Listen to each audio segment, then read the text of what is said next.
বাবা আমি চলে গেলে তোমাদেরকে খাওয়াবে কে বাবা? আমরা না খেয়ে মরবো। বাবা তবু তবু তো তবু তো ওই পাপের বছর আমরা কোথায় বারণ করবো না। বাবা এই দেশের অনেক মানুষ তো নিঃসন্ধান হয়ে গেছে আছে। কেউ বৃদ্ধ বয়সে খেতে পায়, আবার কেউ পায় না। আমরা সেই না পাওয়ার খাতায় নাম লিখে হয়তো একদিন দিন করে শেষ হয়ে যাবে। বাবা তুমি একটু বোঝার চেষ্টা করো। তুমি আমার স্বামী, তুমি আমার অহংকার। আর আমার এই অহংকারটা তুমি ফেলে দিও না। ওই ভিন্ন রাস্তা থেকে তুমি ফিরে এসো। আমি হেরে গেলাম প্রতিমা, আমি হেরে গেলাম। এই সংসার রাখার ক্ষেত্রে আজ আমি হেরে গেলাম প্রতিমা। আমি আমার ফিলিংটাকে বিক্রি করে ওই নাগরদার হাটে সুখটাকে কিনতে চেয়েছিলাম।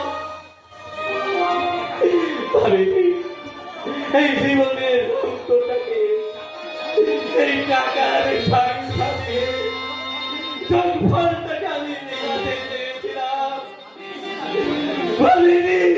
বাড়িনি সেটা নিয়োগ হয়ে অবশিষ্ট শূন্য হয়ে দাঁড়াবে, অবশিষ্ট শূন্য হয়ে দাঁড়াবে। জীবনে জীবনে চলার শেষ কোথায় আমি জানি না প্রতিভা। ভুল করে যে রাস্তায় আমি পা রেখেছি জানি না সে রাস্তার শেষ কোথায়। যদি কোনোদিন আমি ওই বিভ্রান্ত প্রতিকারের মতো এদিক ওদিক করে ঘুরে বেড়াই, সেদিন তুমি তোমার ওই হাত দিয়ে আমাকে আটকে রেখে তোমার ওই মুখের মধ্যে আমায় একটু জায়গা করে দিয়েছ প্রতিমা। তোমাদের এই সংসারে আমায় একটু জায়গা করে দিও, একটু জায়গা করে দিও প্রতিমা, একটু জায়গা করে দিও। বাবা, মা আমার যে সব শেষ হয়ে গেল বাবা। সারা জীবন প্রতিজ্ঞা করে আমি কি পেলাম বাবা? এই প্রশ্নের জবাব আমি কেমন করে দেবো রে মা? জবাব দেবে তাই মন্দিরের পাষাণ দেবতা। বলো ঠাকুর বলো, এটাই যদি হবে আদর্শবান বিবেক চ্যাটার্জির সংসারের পরিণতি, তাহলে কেন আমাকে দিয়ে বানালে একটা সংসারের খেলাঘর? সততার কান্ডারি হয়ে মনুষ্যত্বের পাল তোলে আদরের প্রচন্ড ঝড়কে উপেক্ষা করে আমি তো বইয়ে চলেছিলাম আমার সংসার তৈরি। তাহলে কেন কেন তুমি নিষ্ঠুরতার কালো বৈশাখী ঝড়ে আমার সংসার তৈরিটাকে অথই সাগরে ডুবিয়ে দিলে ঠাকুর? কেন কেন কেন? নমস্কার নমস্কার নমস্কার। এত তাড়াতাড়ি এভাবে ভেঙে পড়লে চলে? এখনো যে অনেকটা পথ বাকি। তুমি কি আমাকে উপহাস করছো তোমার? উপহাস কেন বলছে? আমি জাস্ট আপনাকে ওই অতীতের কথাগুলো স্মরণ করিয়ে দিতে এসেছি। আমি ভুলিনি তুফান, ওদেরকে এত সহজে ভোলা যায় না। ক্ষমতার জন্য প্রশাসন দিয়ে রিগিং করে সেদিন তোমার ভোটে দিতে আগে মেলে হয়েছে। এটাই তো আমাদের পাওয়া।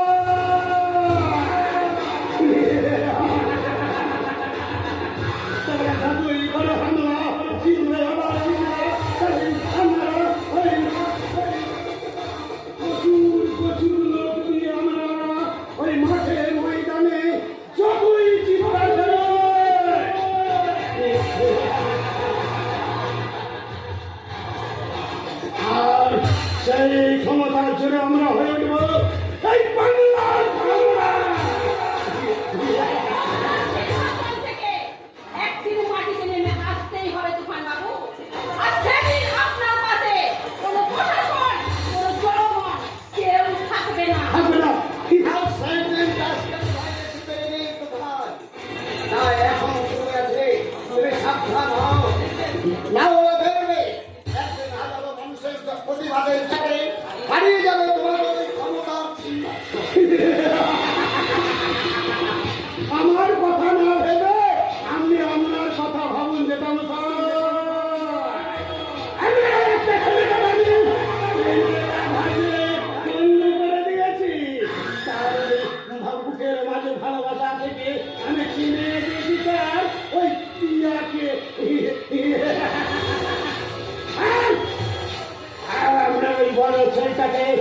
আমি শুরু করেছে, কিন্তু শেষ করবো আমি।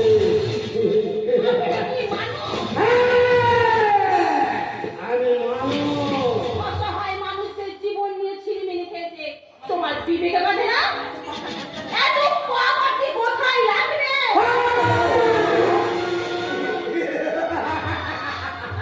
কি করবা? পাপ পুণ্যের বিচার করলে এই বাংলার ওই বড় সিংহাসনে বসা যায় না রবি। ভক্তের শিকলে এখনই ভগবানের সত্যবাদা করে আছে।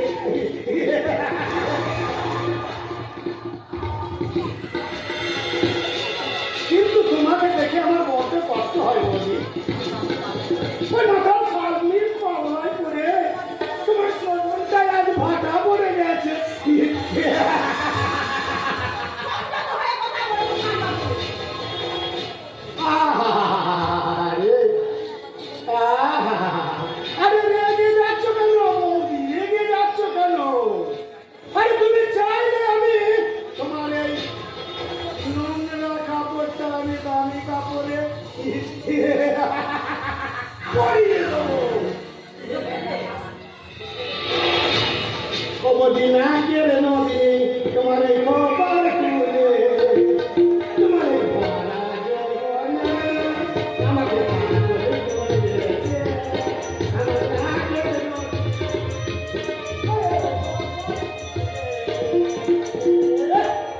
তোমার এই ভরা যৌবনে ওই না কেড়ে নদী আমি কপাল খুলে ওই ভরা যৌবনে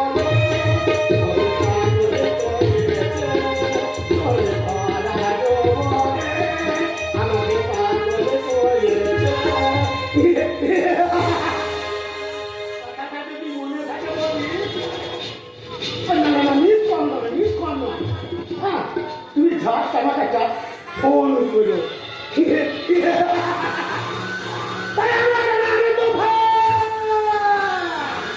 তাই তো খান মানে রামায়ণের মন্ত্রে ওই মহাভারতের এই দুই গ্রন্থের মন্ত্রী করা মানে তাই সেখানে ঢুকবে, সেখানে হয় অন্তকাণ্ড, না হয় কুরুক্ষেত্র।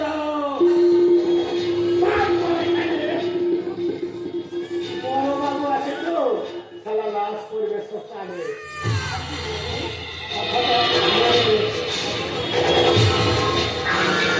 সততা ধর্ম আজ গৃহযুগে বসে হয়ে গেছে বাবা। বর্তমান সমাজে রাজনৈতিক শিক্ষা তৈরি হয়েছে, তাতে আমাদের মতো অসহায় মানুষদের বেঁচে থাকা বড় দায় বাবা। তুমি ঠিকই বলেছ বৌমা, তুমি ঠিকই বলেছ। এই বর্তমান সমাজে সততার কোনো মূল্য নেই। এখানে জোর চার মুলুক তার। তাই তো আমাদের মতো হাজার হাজার অসহায় মানুষগুলোকে হারিয়ে যেতে হয় ওই সর্বগ্রাসী ক্ষমতার অন্ধকারে। সাধারণ মানুষের জীবনটা আতঙ্কে ভরে গেছে রে মা। সংসারে মেয়েদের ভবিষ্যৎ জীবনের আতঙ্ক, চাকরি করা যুবক যুবতীদের চাকরি হারাবার আতঙ্ক। বাবা কিন্তু দিন একদিন বন্ধ হয়ে যায়। গ্রামের নিয়মে একদিন সমস্ত আতঙ্কের অন্ধকার কেটে গিয়ে নতুন করে ফুটে উঠবে নতুন ভোরের আলো।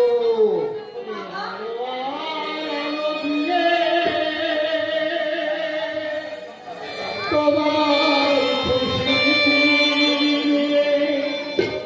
প্রেমকে নতুন করে জানলাম। মনে হয় হাজার হাজার সুন্দর কথা দেখলাম।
কেমন যেন অসহায় হয়ে পড়ে। কেন বোঝেন না?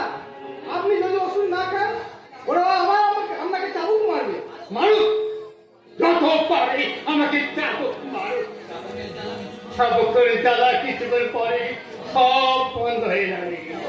কিন্তু ওষুধের জ্বালা সর্বক্ষণ ঠিক ঠিক পেয়ে যাবে। মশাই, সেটা আমি করতে পারি না বাবু। হে সালুকাস, কি বিচিত্র এই দেশ! সংসারে অভাব করে বাবা রাস্তায় ভিক্ষা করছে। আমার তুমি বাবা সন্তানের লালসার শিকার হয়ে চাবুকে হয়ে হাহাকার করে খাচ্ছে। এক কোটি কোটি বাবা বাজনা বেজে গেছে, ও মশাই বাজনা বেজে গেছে। এই সমাজের অবস্থানের বাজনা বেজে গেছে। তুমি কি পারো না বাবা? এই আমাকে এই চোখ পরিস্থিতি সেখানে থাকবে না কোনো শান্তির মানুষ, থাকবে শুধু শান্তি আর ভালোবাসা। ভালোবাসা হাসালেন বাবু মশাই, হাসালেন। ওই ভালোবাসাটা আজ মোবাইলের সেম। ওই যদি কখন যে তাকে পাল্টে দেয় সেটা সে নিজেরই জানে না বাবু মশাই। ওই লালসার কবর থেকে কামনার মোবাইলটাকে হাতে নিয়ে এই সমাজ শান্তি নিয়ে গেম খেলতে বসেছে বাবু মশাই। শুরু হয়েছে ব্যাটিং চক্রেতে তার লড়াই। এখানে মায়া, মমতা, ভালোবাসা আর সব মূল্যহীন বাবু মশাই, আর সব মূল্যহীন। মূল্যহীন কেন বলছিস রে সুজাই? আরে বাবা, এই সন্তান এটা হচ্ছে একটা মধুর সম্পর্ক।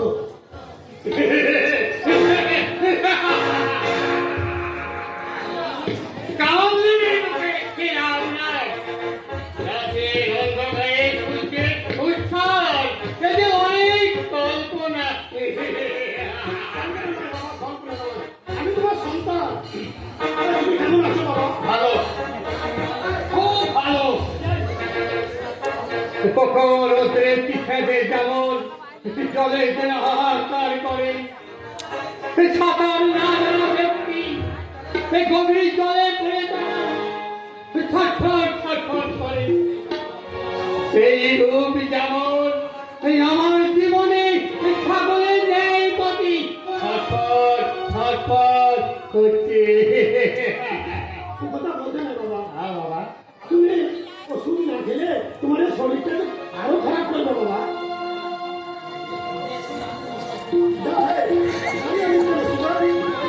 ওষুধটা নিয়ে আও। আমি এক্ষুনি যাচ্ছি ছোট বাবু। এবার এবার শুরু হবে ওই শয়তানের উপর দেবতার অত্যাচার। সাধারণ মানুষের উপর করবে গৃহস্থতার চাপ। নির্মল আকাশে উড়বে কালবৈশাখীর ঝড়। এখনো দাঁড়িয়ে তুই ভাবছিস ওষুধটা নিয়ে দেওয়ার জন্য? ও কিছু মাঝে বাবু, এখানে এসে আমার ভাবনা চিন্তার ভাষাটা আজ হারিয়ে গেছে। আজ আমি এক নীরব দর্শক।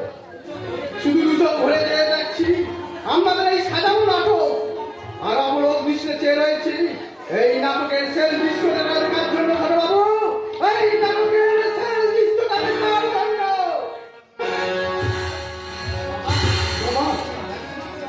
আর আমি তোমাকে ওই অন্ধকার কারাগারে তোমাকে থাকতে হলো না বাবা।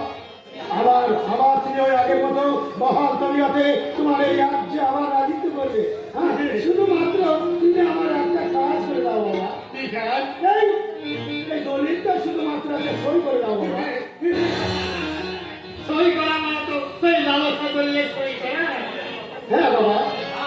না, তখন না, ওই বড় কোটাকে ফাঁকি দিয়ে তোকে আমি সম্পত্তি ভোগ আমি দেবো না। সইটা তাহলে তুমি করবে না বাবা? না। করবে।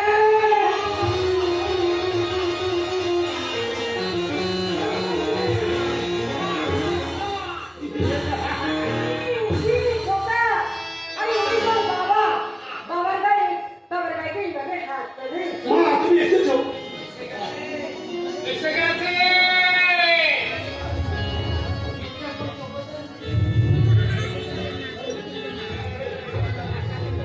মিত্রকে বলে এই ঘটনি দেখো এসে গেছে। উপায় নেই গোলামতে, উপায় নেই।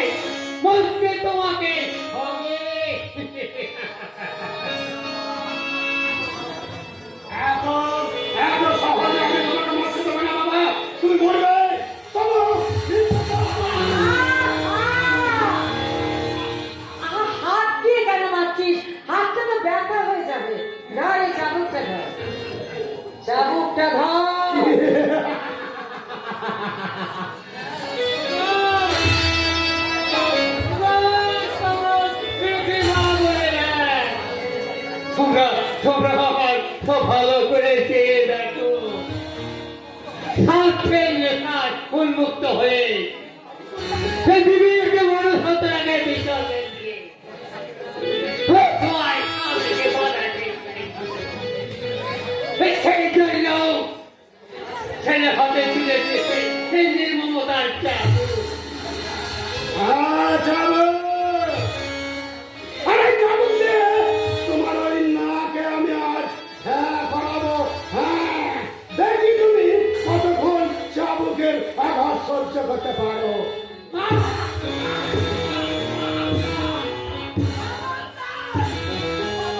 তোমার চলেছি একবারও যদি এই চাবুকটা ওরা দিকে চালাও তাহলে এই চাবুকের বাড়ি তোমার পিঠে এনে আমি বুঝিয়ে দেবো এই চাবুকের চলো ঠিক কত এই, আমার নাম তুফান। তুফান মানে ঝড় এই ডায়লগটা অনেক পুরনো হয়ে গেছে বলো এবারে তুমি কিছু পানো তুমি কিন্তু ভুলে যাও না তুমি এইবারে বলো আমি তোমার শাশুড়ি তুমি আমাদের ব্যাপারে একদম না করো না আরে শাশুড়ি মা না থাকলে তো গলাবো দেখতে তো আমি কিছু ভুল দেখতে পাচ্ছি না ভুল না ঠিক, সেটা আমি সময় এলে বুঝিয়ে দেবো। মিসেস প্রিয়া চ্যাটার্জি, আমার নাম তুফান, আর তুফান মানে ঝড়। না থাক, তবে একটা কথা মনে রেখো, এই প্রতিবাদের আগুন যখন জ্বালাতে চাইছো সেটাকে আমি আমার ইচ্ছা মনে দিয়ে আমি সেটাকে বুঝিয়ে দেবো। এটা তুমি মনে রেখো। মরতে আমি ভয় পাই না তুফান চ্যাটার্জি তাই বলে তোমাদের দিনের পর দিন এই অত্যাচার আমি কিছুতেই সহ্য করবো না সহ্য করলেই বোধ তুমি ভালো করতে বৌমা সহ্য করলেই তুমি বোধহয় ভালো করতে তুমি বোধহয় জানো না এই দুঃসাহসের জন্য কত ভয়ঙ্কর নির্মম সাজা তোমাকে পেতে হতে পারে তুফান আপনার ছেলে আমাকে যে সাজা দিয়েছে এর থেকেও বড় সাজা কি আর কিছু হতে পারে মা এর থেকে অনেক বেশি ভয়ঙ্কর নির্মম সাজা তোমাকে ভোগ করতে হতে পারে জীবিত থেকে সারাটা জীবন তুমি মৃত্যু যন্ত্রণা হয় সব ত্যাগ করে বলবে শুধু তাই নয় তাহলে রসায়নে মরে তুমি হাসতে হাসতে চিৎকার করে বলবে আমাকে তুমি বাঁচাও আর সেদিন আমি হাসবো খুশি হাসি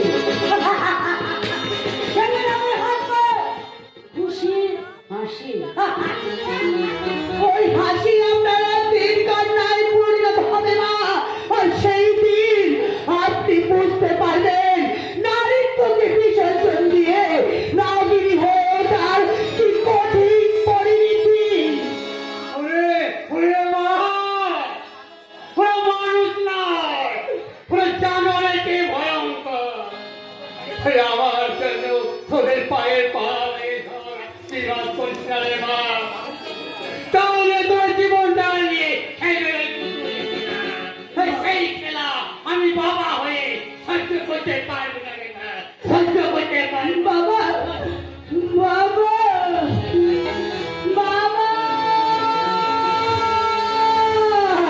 খেলা খেলা তো অনেক আগে শুরু হয়ে গেছে বাবা কিন্তু এই খেলাটার শেষ কোনখানে সেইটা এইবার আমি দেখতে চাই বাবা তাই তো আপনার বলটাকে আমার সাহসিকতার ব্যাগ দিয়ে আমি ময়দানের বাইরে পাঠিয়ে দেব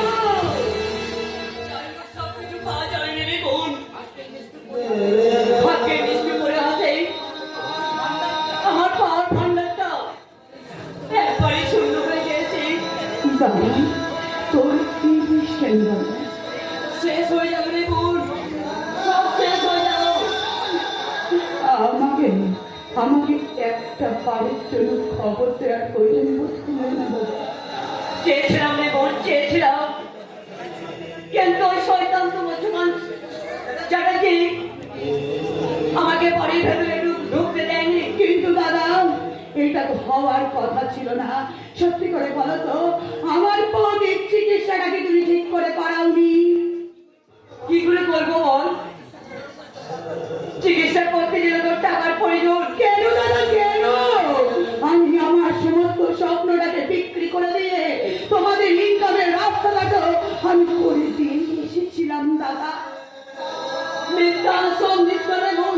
বিস্তার ওই শয়তানটার চক্রান্ত করে তোর আমার জীবনটাকে শেষ করে দিয়েছে। চাকরির লোক দেখিয়ে ওই জানবটা আমাকে ঠকিয়েছে। বাহ বাহ বাহ বাহ, চমৎকার চমৎকার দাদা চমৎকার। তোমার ওই চোখের অনুশোচনার জল দিয়ে তোমার মনের মধ্যে থাকা লোভের সিঁড়িটাকে তুমি বুঝতে পারবে কি? একবারও ভেবে দেখেছো আজ তোমাদের জন্য, তোমার জন্য আমি আমার জীবনটাকে নিয়ে ঠিক কোন জায়গায় দাঁড়িয়ে আছি? ভুল সবই ভুল। ক্ষণিকের সুখের আশায় অন্ধ হয়ে পথ চলতে চলতে ভাবি নয় যে গভীর অন্ধকার খাদে আমি নিক্ষেপ হবো, চিরতরে লিভিয়ে যাবে আমার আশার আলো, মরিচিকা হয়ে যাবে আমার সব স্বপ্ন। দাদা কঠিন বাস্তবের সম্মুখে দাঁড়িয়ে আজ আমি সর্বহারা পথের ভিখারি। দাদা ওরে মোর আমাকে দাদা বলে রেখে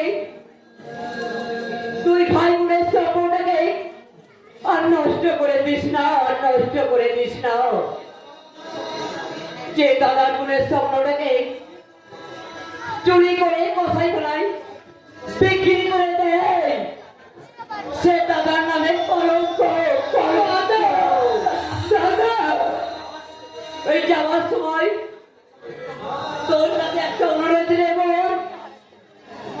পারিস তো তোর এই হতভাগ্য দাদাটাকে তুই ক্ষমা করিস, তুই ক্ষমা করিস।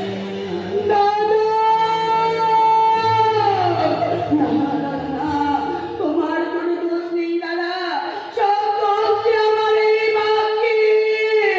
তাই তো আমার নিয়তি আমাকে সেই পথে নিয়ে যাবে, আমি খুশি মনে আমি সেই পথে এগিয়ে যাবো।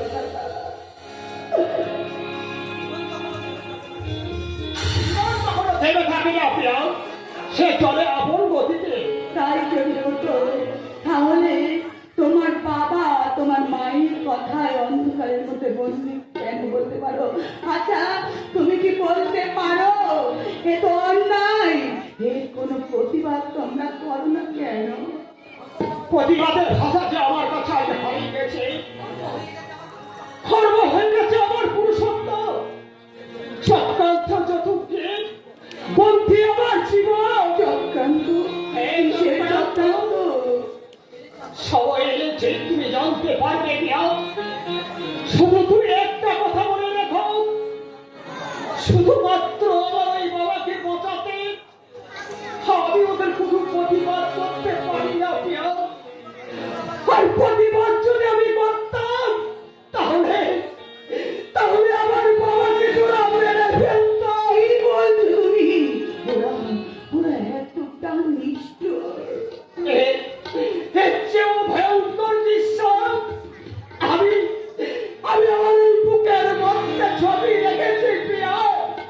সবাই এলে তুমি ঠিক একদিন সব প্রকাশ করে দেবো তোমার কাছে।